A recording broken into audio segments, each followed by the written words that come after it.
Good morning, world. You're watching Crypto TV, world's first 24/7 streaming crypto channel.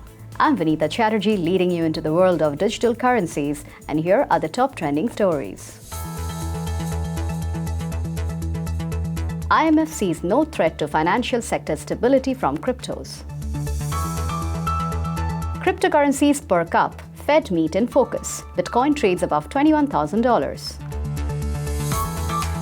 Root Protocols raises $9 million to develop hacked Beanstalk. Blockchain firm Topl raises $15 million to expand operations. Bitcoin miner Core Scientific signs 75 megawatt hosting deal. South Korea probes money laundering linked to Bitcoin's Kimchi premium. Philippines think tank seeks ban on crypto exchange Binance. Japan's Ministry of Economy launches Web3 Policy Office. The International Monetary Fund is of the view that the rise of cryptocurrencies does not pose a threat to global financial stability, noting that the current sell-offs have dampened any fears.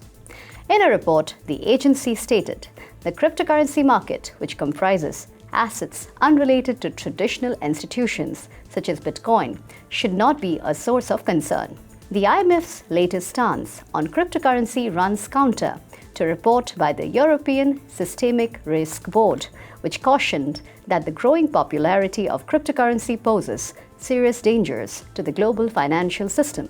According to the IMF, the market correction in cryptocurrencies has been modest and has had little influence on the overall financial sector. Cryptocurrencies perked up on Wednesday morning. Asian trades tracking a rebound in US stock futures amid mounting macroeconomic uncertainty. Bitcoin traded above $21,000. Dow Jones futures rose in overnight trades along with S&P 500 and Nasdaq futures ahead of the Federal Reserve policy meeting, with investors bracing for a 75 basis point rate hike. The rebound in futures followed a rout in stocks, with the tech-focused Nasdaq declining nearly 2% and the S&P 500, which has a tech-heavy component, falling 1.2% as investors were disappointed with earnings of blue-chip companies. The investors were seen abandoning their short positions on optimism that the Federal Reserve may forecast a lower rate hike trajectory at its next few meetings amid mounting economic uncertainty. Crypto exchanges liquidated over $70 million worth of positions in futures trades, with 88% of the liquidation linked to short bets. Bitcoin was recently trading at about $21,200, up 0.14% in the past 24 hours, although it was down more than 5% a day before. Ether was recently trading just above $1,440, up 0.6% in a similar time span. All other major altcoins too traded mixed. Root Protocols, an on-chain marketplace, announced the firm raised a $9 million equity round in its latest round of funding, led by Root Capital. The valuation, however, was not disclosed. Root will be built on top of Beanstalk, a stablecoin protocol which was hacked in April this year through a governance exploit. Root plans to expand on this offering by aiming to build markets such as interest rate swaps on Beanstalk profits and a sports betting platform. The funds gained from the round will be used mainly to directly invest in Beanstalk and also to help audit the protocol. The project is expected to launch in October. Other investors in the fund round included Nima Capital, Soma Capital, and Manifest Crypto. Topl, a purpose-built blockchain developer, closed a $15 million in its latest round of funding to launch several applications. Topl's blockchain protocol enables companies to track and tokenize their sustainability impact. The company uses blockchain services to monitor water wastage for industrial processes, confirming the cold chain for COVID-19 test kits, and supervising the global journeys of sustainable products. Chris Georgian, founder and managing director of Topl, said that with the latest fundraising and the strong network they have built, they hope to accelerate the growth of their ecosystem and set a goal of launching at least 100 applications by next year. Mercury, Republic Asia, and Cryptology Asset Group co-led the round. B-Carbon, a non-profit carbon credit registry, is a key customer of Topl's blockchain protocol. Core Scientific, the largest Bitcoin miner by hash rate, has agreed to host 75 megawatts of mining machines for an unnamed entity. Core will receive prepayments as part of the arrangement to support the additional infrastructure required to host the miners. Core's operations include both self-mining and hosting.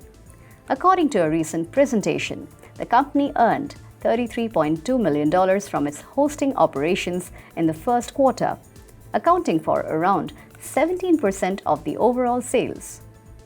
Core said the server deployments for the new hosting deal will start in the third quarter, with the estimated completion expected this year. This addition will have Core operating about 325,000 rigs, self-mining and hosting by the end of 2022.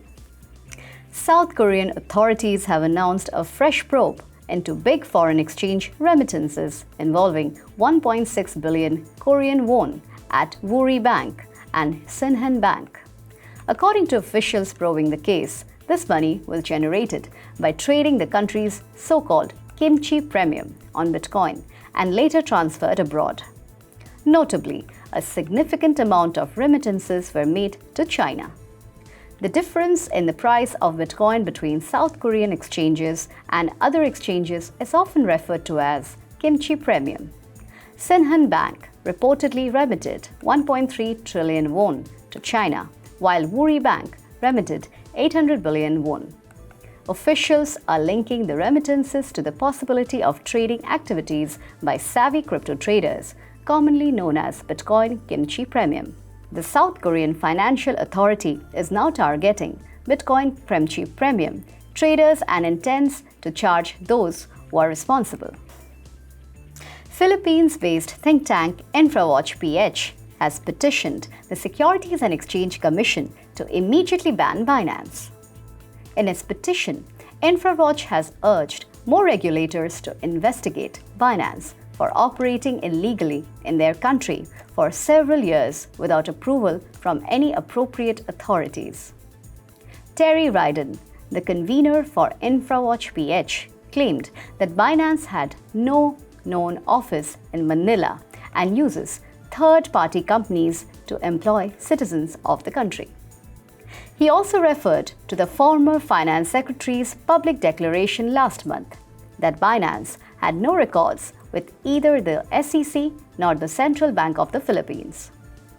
A spokesperson from Binance said that the firm is working closely with the Philippine regulations to get licenses as a virtual asset service provider and an electronic money issuer.